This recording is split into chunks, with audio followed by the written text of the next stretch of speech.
Bismillahirrahmanirrahim. This is Muhammad Iqbal from Toronto. Assalamu alaikum. یہ 2025 کا پہلا ویلاگ ہے. آج 1 جنوری ہے. 2025 کا پہلا دن ہے. نیا سال ہے. اب سب لوگوں کو نیا سال مبارک ہو. تو آج چونکہ چھٹی ہوتی ہے تو میں پارک میں آ گیا تھا.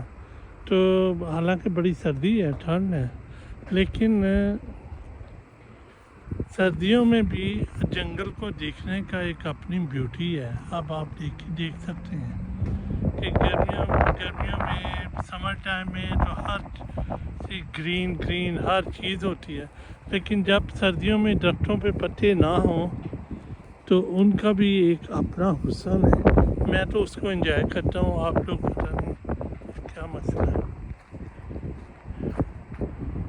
بہرحال جناب، اب کل سے یعنی کہ 2 جنوری سے پی ٹی آئی کے ساتھ پاکستان کی جو ملٹری اسٹیبلشمنٹ ہے اس کے ساتھ اس کے مذاکرات شروع ہو رہے ہیں. یہ ایک لالی پاپ ہے مذاکرات کا. دیکھتے ہیں اس کا کیا نتیجہ کیا نکلتا ہے. لیکن میں تو اس کے معاملے میں میں نے اس کا ٹویٹ بھی کیا تھا کہ مذاکرات کا مرکزی نقطہ جو ہے وہ یہ ہونا چاہیے کہ پاکستان میں جمہوریت کو کیسے بحال کیا جائے، انسانی حقوق کو کیسے بحال کیا جائے، پاکستان کے کانسٹیٹیوشن کو کیسے بحال کیا جائے، اور پاکستان کے جو اقتدار میں، سیاست میں، انتظامی ڈھانچے میں، عدالتی نظام میں سے فوج کی مداخلت کو کیسے ختم کیا جائے، فوج کے کاروبار کو کیسے ختم کیا جائے. فوج کو کوئی کاروبار کرنے کا حق نہیں ہونا چاہیے. فوج کو کوئی سیاست کرنے کا حق نہیں ہونا چاہیے. فوج کے دفاعی پیداوار کے جو پروجیکٹ ہیں وہ بھی سارے پرائیویٹائز کر دینے چاہیے. انہیں بیچ دینا چاہیے عام لوگوں کو، پبلک کو.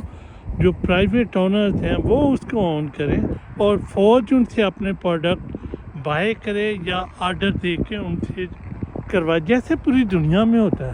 فوج کا صرف ایک کام ہے کہ وہ ڈیفینس پہ توجہ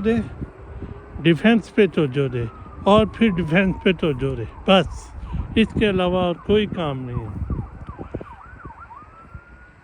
اب پارا چنار میں کیا ہو رہا ہے، افغان بارڈر پہ کیا ہو رہا ہے، انڈیا کے سامنے تو انہوں نے ویسے ہی سرنڈر کر دیا، کشمیر کا نام لینا بھی چھوڑ دیا. اور اب یہ ایک ریلیونس کریٹ کرنے کے لیے افغانستان کے ساتھ پنگے بازی شروع کر رہے ہیں تاکہ اتنی بڑی فوج کی ریلیونس شو کی جا سکے اور جسٹیفائی کیا جا سکے اس کا ڈیفینس بجٹ وغیرہ. تو یہ بیسیکلی میں نے ویلاگ اس لیے کیا تھا کہ پی ٹی آئی کی جو قیادت ہے ان تک میں اپنی بات پہنچاؤں کہ مذاکرات کا مرکزی نقطہ نظر پاکستان کے کانسٹیٹیوشن کی بحالی، انسانی حقوق کی بحالی، 26 نومبر 2024 کو جو اسلام آباد میں قتل عام ہوا ہے اس کی آزادانہ تفتیش کروائی جائے اور اس میں مجرم جو بھی جرنیل تھے جنہوں نے گولی کا حکم چلانے کا حکم دیا ان سب کو قانون کے مطابق سزا دی جائے. اور جو لوگ وہاں شہید ہوئے ان کی لاشیں کہاں غائب کی گئی ہیں وہ ساری ریکور کر کے ان کے پیاروں کو ان کے حوالے کی جائیں اور انہیں اسٹیٹ معاوضہ دے اور اسٹیٹ ان سے معافی مانگے. اور پاکستان کے یہ جو انٹرنیٹ کا سسٹم چل رہا ہے جس کو بار بار حکومت کرتی ہے، سوشل میڈیا پہ پابندیاں لگاتی ہیں، یہ ساری پابندیاں ختم کی جائے. ٹویٹر کو بحال کیا جائے، انسانی حقوق کو بحال کیا جائے اور فوج کے کردار کو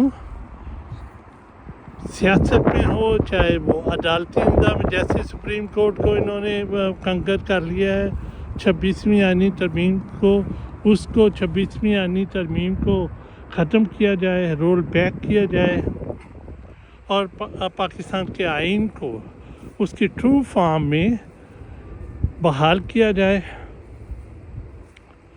اور تمام سیاسی کہہ لیجیے جو 9 مئی کے بعد انہوں نے 10,000 کے قریب، اس سے زیادہ اب ہو گئے ہیں، بلکہ جو 26 نومبر کے بعد اور بھی پختون بہت قید کر لیے ہیں انہوں نے، ان سب کو آزاد کیا جائے، تمام سیاسی قیدیوں کو آزاد کیا جائے، عمران خان سمیت، اور ملک میں ایک فری اینڈ فیئر الیکشن یہ اس نئے سال میں کروا دیے جائیں۔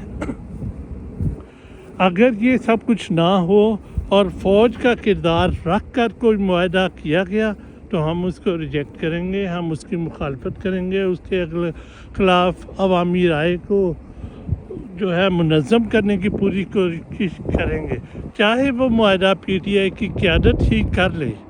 فوج کا کردار پاکستان کی سیاست میں، پاکستان کی معیشت میں، پاکستان کے عدالتی نظام کو کنٹرول کرنے میں کوئی قبول نہیں کیا جائے گا۔ پھر ملتے ہیں کسی نئے ولاگ میں۔ خدا حافظ۔